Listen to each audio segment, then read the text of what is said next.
Poisson, bienvenue sur le parcours éclairé pour votre tirage sentimental du mois de juin 2023. Allez, c'est parti, nous commençons avec le point de départ de votre relation. Alors, vous avez la 6 d'épée. 6 énergie de quête, conquête. Les épées sont les armes physico-mentales qui vous servent dans vos rapports de force, vos interactions, la communication entre cette personne et vous. Alors, la 6 d'épée, elle nous parle de résignation relationnelle et d'exil. Vous regardez le détail des illustrations, on voit un personnage qui part, là, avec symboliquement sa femme et son enfant, ses épées, et qui tourne le dos au passé, qui a l'air écœuré, il y a peut-être un sentiment de désillusion, et donc du coup qui part résigné vers de nouveaux horizons, vers des paysages incertains, insécurisants, mais semble-t-il qu'il n'ait pas le choix que de se détourner d'une situation initiale. Donc là, c'est à la base là, de votre relation, donc peut-être qu'il y a eu déception entre vous, des illusions, et donc du coup, vous partez. En tout cas, vous vous séparez parce qu'il y a eu un obstacle, impossibilité d'aller plus loin, et donc pas de choix finalement. Après, pour certains d'entre vous, peut-être que vous êtes tous les deux dans cette situation-là. Vous quittez tous les deux une relation qui était compliquée. Vous avez peut-être eu tous les deux des illusions dans la vie suite à une précédente union, et puis vous prenez le large tous les deux, c'est possible. Vous décidez de vous mettre ensemble pour pourquoi pas expérimenter, voilà, aller voir si c'est possible, voilà, aller vers de nouveaux horizons, vers tous les deux. Euh, Pourquoi pas? Bon, on va regarder plus loin, on va avoir plus d'informations. Alors, en position 2, ce qui vous rapproche l'un de l'autre, vous avez la 10 de bâton. 10, fin de cycle, les bâtons, ce sont les flux énergétiques vitaux, ce qui nous anime, ce qui se consume. Donc là, vos désirs communs, vos aspirations, vos motivations, la sexualité également. Donc là, dans ce qui vous rapproche l'un de l'autre, avec la 10 de bâton, on nous parle de complétude énergétique, de guérison, ou un personnage qui est parti loin de chez lui pour aller chercher des bâtons et qui rentre à la maison. Donc d'où l'idée de fin de cycle. Donc là, le fait qu'elle soit à l'envers, il y a peut-être le sentiment de ne pas avoir pu prendre tout ce qu'il y avait à prendre encore dans cette relation avec votre autre. Donc le sentiment que c'est pas tout à fait terminé. Même si c'est une 10, donc ça nous indique que vous êtes à la fin du cycle, mais il y a quand même le sentiment de ne pas avoir pu tout prendre. De ne pas avoir guéri complètement certaines blessures, de ne pas avoir pu assouvir tous vos désirs avec cette personne.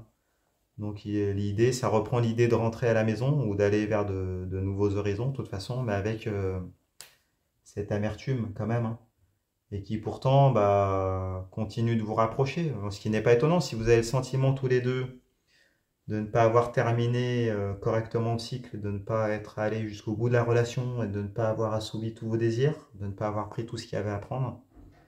Du coup, il y a potentiellement voilà, l'envie de terminer correctement cette histoire. Donc soit de la terminer, soit du coup de repartir sur un nouveau cycle. Parce que là, c'est une fin de cycle, donc repartir sur un as avec du coup une relation complètement différente et qui n'aura plus rien à voir, on va dire, sur des nouvelles bases. Bon, on regarde plus loin. Alors, quel est le défi à dépasser? Vous avez le valet de denier. Valet, opportunité, cadeau, proposition, des nouvelles. Avec le denier, on est dans la matérialité, la matérialisation de la relation, d'une union, d'une famille, de projets, d'investissements en commun. Donc avec le valet de denier, on nous parle voilà, de projet, du coup, une proposition, de faire quelque chose, mais du coup, ça reste au stade de la proposition. C'est-à-dire qu'il y a peut-être des paroles, mais par rapport au chevalier, vous voyez, le chevalier, c'est la prochaine étape. Dans l'ordre du tarot, le chevalier se déplace. Le chevalier, il investit, il se passe des choses dans la matière, dans la 3D. Et là, du coup, il se passe rien. Ça reste des paroles, des propositions, des opportunités, mais rien de concret. Donc, du coup, c'est ça le défi à dépasser. Ça va être de transformer ce valet en chevalier. Et puis de pouvoir après acter hein, dans la 3D. Acter la relation. Bon, on regarde plus loin. Alors, quatrième carte, quel est le lien? Ce qui vous lie l'un à l'autre. Alors, vous avez la tour. La tour, arcane majeure, hein, qui est en position inversée. Alors, je ne vous cache pas que c'est une carte difficile. Hein. La maison Dieu, la foudre. Euh, donc là, alors, on va regarder le détail des illustrations. Vous allez avoir l'explication à l'endroit. Il y a destruction de cet édifice, hein, de la tour du coup. Hein. Et puis une ascension brutale vers le haut. Hein. Contrairement à ce qu'on pourrait penser, la foudre ne tombe pas, elle monte vers le ciel. Donc du coup, il y a l'idée d'un défi hein, auquel on n'était pas préparé, destruction du passé et ascension brutale vers, voilà, vers un autre niveau, mais du coup avec l'idée d'un level up, hein, d'une montée de niveau, d'un coup de canon vers le haut.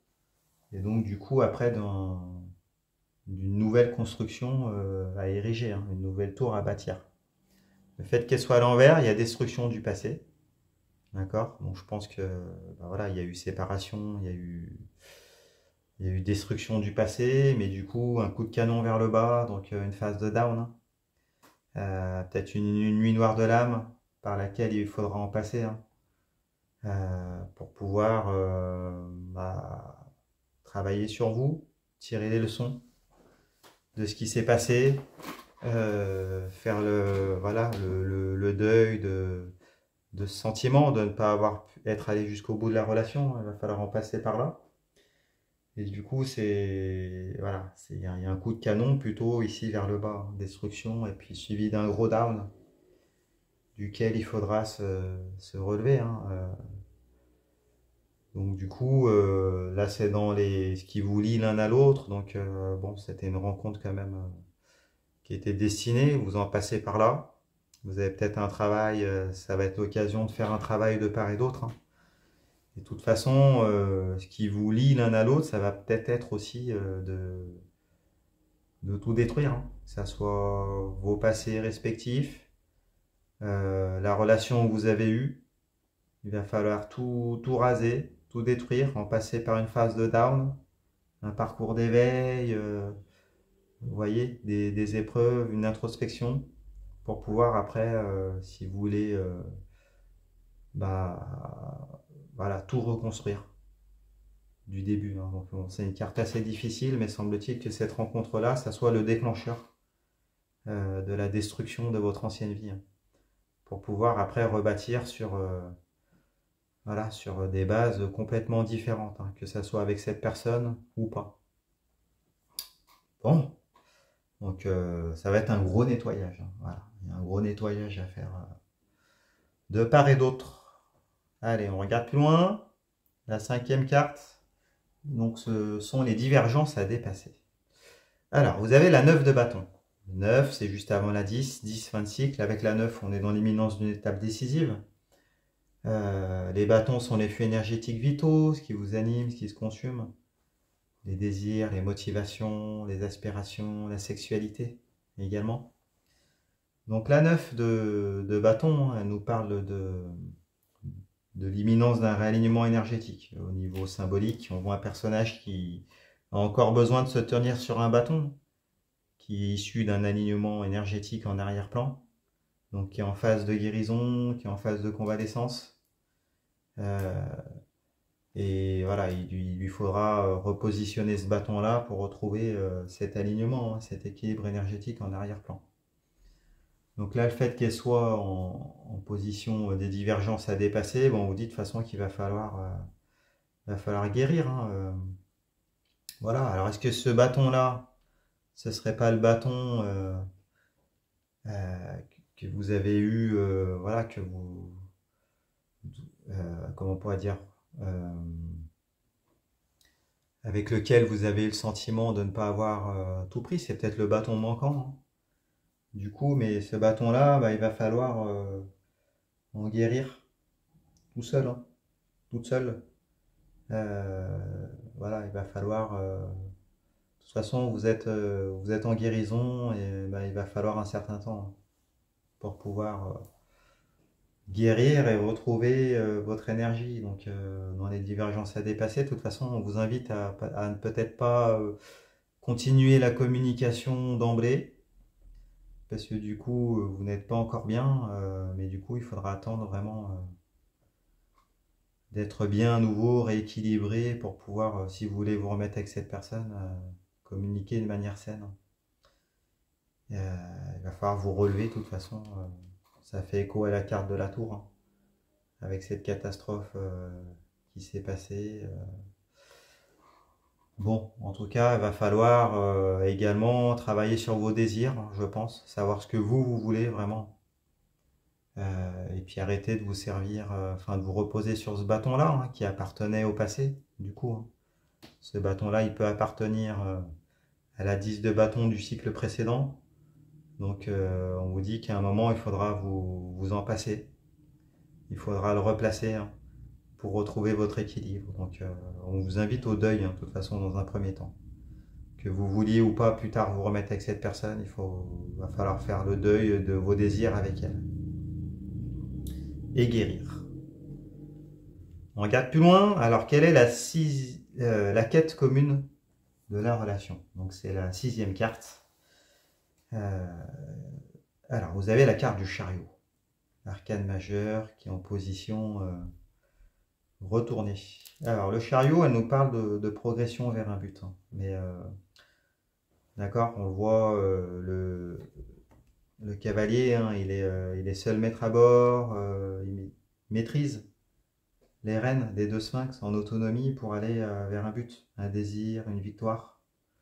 Et du coup, le fait qu'elle soit à l'envers, ben, il y a cette idée-là que c'est très difficile, hein, de faire converger les 2 sphinx, donc vos objectifs, vos désirs avec cette personne vers un but commun. Donc du coup, là, il y a des obstacles,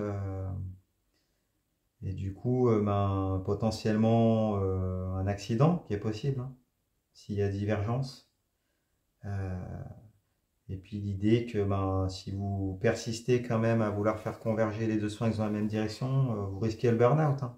Si vous voulez quand même réussir à tout prix, ça va être très très compliqué. Apparemment, cette personne, elle n'est pas prête. Hein. Donc il va falloir qu'elle guérisse également. Il va falloir de toute façon tout raser. Là, c'est la carte de l'accident. Ça reprend la carte de la tour à l'envers avec cette catastrophe-là. Donc de toute façon, dans la quête commune, voilà, il y a un accident. Il va falloir en passer par là, malheureusement, euh, par cette destruction du passé pour pouvoir potentiellement après repartir voilà, vers de nouveaux buts, que ça soit avec ou sans cette personne. Mais la rencontre avec cette personne-là, c'est, je pense, vous faire réaliser que vous n'êtes pas sur votre chemin de vie, que vous êtes en difficulté pour... bah, de toute façon, avec cette personne-là, ou voilà, à pouvoir aller vers ce que vous voulez. Donc, il y a des peurs qui sont réveillées également. Hein. Là, ça peut parler de peur de perdre son autonomie, son indépendance. Donc, ça peut concerner cette personne-là, ou peut-être vous. La peur de ne pas y arriver seul également. Il y a peut-être voilà, une forme de dépendance affective, que ce soit d'un côté ou de l'autre. Également, donc, la quête commune, ça va être de pouvoir travailler, hein, sur cette dépendance affective. D'une part, peut-être de l'autre côté, sur la peur de perdre son autonomie, son indépendance, de ne pas y arriver seul. En tout cas, c'est comme s'il y avait voilà, cette épreuve-là, cette rencontre compliquée qui a été mise sur votre chemin et qui constitue l'opportunité de pouvoir travailler là-dessus. Voilà, et ça en passera par une phase de destruction, mais qui est incontournable. Hein. Va falloir tout déconstruire pour tout reconstruire après. Bon, on regarde plus loin. Alors la 7e carte, les instabilités, les déséquilibres, les ajustements à faire. Vous avez la 4 d'épée. 4 énergies d'allégeance. Les épées sont les armes physico-mentales qui vous servent dans vos interactions, vos rapports de force, la communication. Donc avec la 4 d'épée, on nous parle de fidélité, hein, de foi, de serment, euh, de promesse. Bon, un personnage, là, une scène d'obsèque, un personnage qui prête serment, qui prête allégeance dans le vitrail, une épée qui orne le cercueil, donc d'où cette idée de serment, de fidélité à la vie et à la mort, hein. Donc là, c'est dans les ajustements à faire. Donc les ajustements, c'est va pouvoir aller croire en la relation et puis s'engager, hein.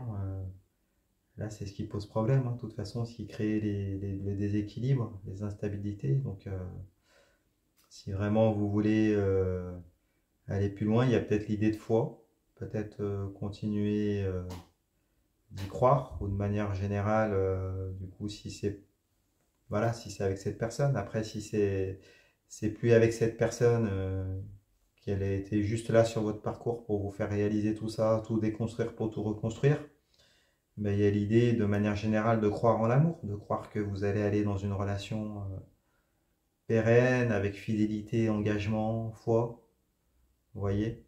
Donc on vous dit de manière générale de garder la foi. Que oui, vous allez de toute façon trouver la personne avec laquelle vous allez vous engager. Que ça soit elle ou que ça soit une autre après, voilà, soyez confiants, gardez la foi, même si là les épreuves sont très compliquées, mais ouais, c'est une épreuve de foi, une épreuve de foi. On regarde plus loin. Alors, quel est l'obstacle majeur qui se dresse sur le chemin de cette union, de cet amour? Alors, vous avez la carte du magicien en position inversée. Magicien, arcane majeur. Alors, le magicien, il nous parle de départ, nouveau départ, d'outils, hein. Il a tous les outils sur son établi pour réaliser tout son potentiel, hein. Il a une coupe, un denier, une épée, un bâton, le signe de l'infini sur sa tête, donc avec la puissance de l'infini. Après, elle est en position inversée, donc en position inversée, ça nous parle de mauvaise base, de faux départ, de maladresse, de potentiel non reconnu, du sentiment de ne pas pouvoir exprimer tout son potentiel, de ne pas pouvoir le mettre en œuvre, de ne pas pouvoir matérialiser ses compétences, hein, vous voyez. Il y a tout ça, donc là elle est en carte d'obstacle, donc on vous dit que bah oui, l'obstacle c'est le mauvais départ. De toute façon, vous avez, voilà, avec la 10 de bâton, on l'a vu, hein, vous avez le sentiment de ne pas aller jusqu'au bout de la relation, donc peut-être que vous avez des regrets, ou vous dites que vous auriez peut-être dû faire autrement. En tout cas, dans la phase de séduction, parce que c'est la phase de séduction également, hein, le magicien, hein, c'est symboliquement un personnage jeune d'esprit, hein, qui sait flirter, qui sait séduire, il y a une vivacité d'esprit, hein, une personne qui sait parler. Il y a peut-être le sentiment, voilà, d'avoir mal négocié la phase de séduction, ou peut-être que voilà, il y a des freins au niveau de la séduction également. Des maladresses, enfin vous voyez, et en même temps le sentiment de ne pas être sûr de soi. Et donc tout ça, ça vient un peu tout perturber, hein, ça vient, voilà, à la fois éveiller vos insécurités à vous, peut-être les siennes à cette personne. Et bah, du coup, le sentiment d'avoir fait un mauvais départ. Et l'obstacle, ça va être de ne pas reproduire tout ça, hein, de terminer ce travail sur vous. De toute façon, vous n'aurez pas le choix. C'est dans la souffrance qu'on avance, et là, bon, la souffrance vous est quand même promise, hein, avec tous ces obstacles et ces épreuves, mais c'est un parcours de foi, on vous dit d'y croire, et qu'à la fin, votre potentiel, de toute façon, il sera reconnu, et que vous allez pouvoir, avec la puissance de l'infini, pouvoir initier ce nouveau départ, hein, que ce soit avec cette personne ou avec une autre. Bon, alors, quelle sera la clé pour pouvoir solutionner tout ça? On regarde la 9e carte, vous avez la 9 de coupe. 9, c'est juste avant la 10. 10, fin de cycle. Avec la 9, on est dans l'imminence d'une étape décisive. Les coupes sont les réceptacles des émotions, les sentiments, l'amour avec cette personne. Donc là, avec la 9 de coupe, on nous parle de position d'attente, hein. On voit un personnage qui a exposé toutes ses coupes en arrière-plan et qui attend. Donc qui attend un engagement, qui attend une relation durable, hein, qui attend des gages, des preuves d'amour, un pas, peut-être un pardon. Euh, donc là, avec la 9 de coupe qui est en position des clés, on vous dit de façon de rester confiant. Vous avez tout cet amour à offrir. Voilà. Donc on vous dit que de rester patient parce que vous allez avoir de toute façon une proposition, un pardon s'il s'agit de cette personne avec qui vous n'avez pas terminé le cycle. Ou alors, si c'est une nouvelle personne, vous allez avoir quelque chose de toute façon de pérenne, de durable. Mais on vous dit de garder la foi et puis de passer ce moment de down, de rester patient parce que vous n'avez rien à vous reprocher, que ce soit émotionnellement ou pas, vous êtes authentique. Et puis, de toute façon, il faudra en passer par ces épreuves-là, mais garder la foi. Je pense que c'est la clé, là. Vous avez tellement d'amour à offrir que ça finira par attirer ou réattirer cette personne ou quelqu'un d'autre pour pouvoir bâtir du solide à long terme avec cette personne. Bon. On regarde plus loin. Alors, quelle sera l'issue de la relation à ce stade? Donc au moment du tirage, vous avez la reine de bâton. Reine, énergie de maîtrise passive. Les bâtons sont les flux énergétiques vitaux, ce qui nous anime, ce qui se consume, les désirs, les motivations, les aspirations, la sexualité. Donc avec la reine de bâton, qui est en position inversée, on nous parle de... c'est une personnalité solaire, la reine de bâton. On le voit avec cet héliopsis qu'elle tient dans la main. Donc c'est une personne qui est solaire, qui veut aller de l'avant. Donc c'est une énergie quand même, une énergie de vitalité, de force mentale, d'intelligence, de vivacité d'esprit, de maîtrise du lion intérieur. Après le fait qu'elle soit à l'envers, oui, du coup, vous allez passer par des épreuves. Donc le sentiment peut-être de se sentir vampirisé par des mauvaises énergies. On voit qu'à l'endroit, la reine de bâton, elle est capable de maîtriser les énergies occultes qui sont représentées par le chat noir. Du coup, le fait qu'elle soit à l'envers, il y a des pensées négatives qui sont là, mais après, c'est humain. Et donc, du coup, qui vous vampirise.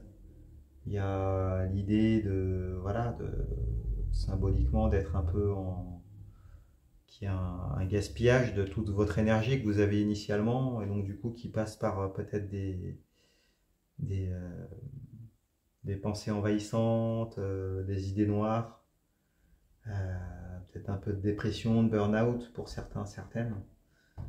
Et donc du coup, il faudra de toute façon vous relever. Et puis, une fois que vous aurez passé toutes ces épreuves-là, de toute façon, la carte de la reine de bâton, elle reviendra à l'endroit. Donc une fois que tout ça, ça sera passé, elle reviendra à l'endroit. Vous allez avoir un engagement, quelqu'un qui va s'engager avec vous. Vous pourrez exprimer votre plein potentiel avec la carte du magicien. Du coup, la carte du chariot, elle reviendra à l'endroit. D'accord? Vous pourrez aller vers des buts et faire converger les deux sphinx avec cette personne ou cette nouvelle personne vers des buts. De toute façon, vous guérirez, puis après, la tour, elle sera vue de manière positive. Vous pourrez ascensionner vers le haut grâce à la destruction du passé. Et puis, vous pourrez faire le deuil de de cette relation ou de cette ancienne relation, si vous redémarrez sur nos nouvelles bases ou avec une nouvelle personne. En tout cas, il y aura le sentiment d'être quand même allé jusqu'au bout et vous serez dans votre complétude. Bon, écoutez, j'espère que ce tirage vous a parlé. Si c'est le cas, mettez-moi un pouce, abonnez-vous, partagez vos expériences dans les commentaires, on se sent moins seul, surtout quand il y a beaucoup d'épreuves. Je fais des consultations privées également, dans lesquelles je réponds à toutes vos questions. Vous allez sur leparcourseclairé.com, vous pouvez prendre directement rendez-vous Allez voir les autres tirages également, je ne l'ai pas dit, pour votre signe ascendant, votre signe lunaire, pour avoir des compléments d'information. Et puis, bah, écoutez, je vous remercie, puis je vous dis à bientôt. Au revoir.